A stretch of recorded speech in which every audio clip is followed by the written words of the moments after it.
এবার পুরো খবর।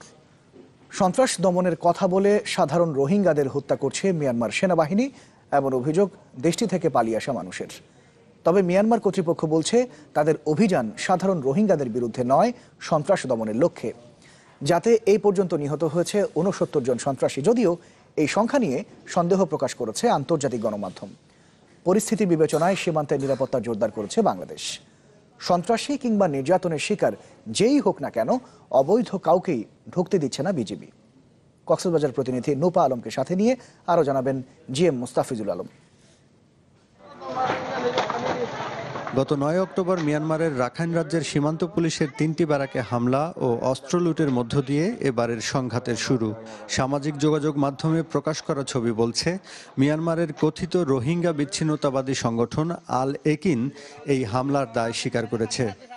আর ইয়ান বুঝি পাচ্ছি যে রোহিঙ্গা কমে দুনিয়ার তাম দরজা আরলা বনগিয়ই আর হক আর তিলুয়া ফুরিবদে ইয়ান বুঝি পারি ওরে আরা ইবা ৯ তারিখা ইবা গভর্নমেন্টের খেলাফ মারামারি শুরু করছি।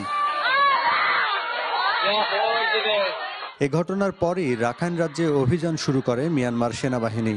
তাদের হিসেবে এখন পর্যন্ত ৬৯ জন সন্ত্রাসী, ৭ সেনা ও ১০ পুলিশ সদস্য নিহত হয়েছেন। কিন্তু আন্তর্জাতিক গণমাধ্যম বলছে প্রকৃত সত্য আড়াল করছে মিয়ানমার। আর ভিডিও ফুটেজ বলছে গ্রামের পর গ্রাম জ্বালিয়ে দেওয়া হয়েছে, নির্বিচার গুলি চলেছে সাধারণ রোহিঙ্গাদের উপর। গুলি ছোড়া হয়েছে হেলিকপ্টার থেকেও। প্রাণ ভয়ে ভিটে ছাড়া শত শত মানুষ।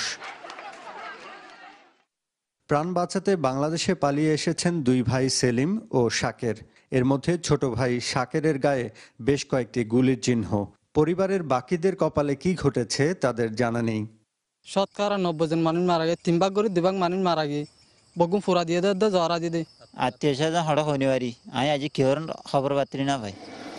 ২০১২ সালে মিয়ানমারে জাতিগত দাঙ্গার পর রোহিঙ্গা মুসলিমরা আশ্রয়ের খোঁজে যে হারে বাংলাদেশে আসার চেষ্টা করেছিলেন, এবার তেমনটা হবে না বলে মনে করছে সীমান্তরক্ষী বাহিনী বিজিবি। তারপরেও মিয়ানমারের উদ্ভূত পরিস্থিতি বিবেচনায় রেখে বাংলাদেশ সীমান্তে নিরাপত্তা ও নজরদারি বাড়ানো হয়েছে।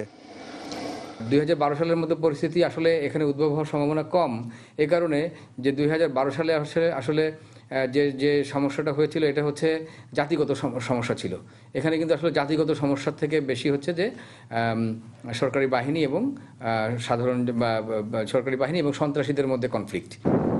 বিজিবির দাবি, মিয়ানমারের বর্তমান পরিস্থিতির কারণে রোহিঙ্গাদের অনুপ্রবেশের চেষ্টা বাড়েনি। যারাও আসার চেষ্টা করছেন তা অর্থনৈতিক কারণে, রাজনৈতিক কারণে নয়। যদিও গত মঙ্গলবার একই দিনে বাংলাদেশে ঢোকার সময় ৮৬ জনকে ফিরিয়ে দিয়েছে বিজিবি। বাংলাদেশের কেউ যদি অনুপ্রবেশের চেষ্টা করতে থাকে তখন আমরা তাদেরকে ওইখান থেকে প্রতিহত করি এবং তাদেরকে আমরা ওইখান থেকে ফিরিয়ে দেই, তারা যেন বাংলাদেশে অনুপ্রবেশ করতে না পারে। তো এই ক্ষেত্রে আসলে কে নির্যাতিত আর কে সন্ত্রাসী এটা দেখার সুযোগ আমাদের খুবই কম।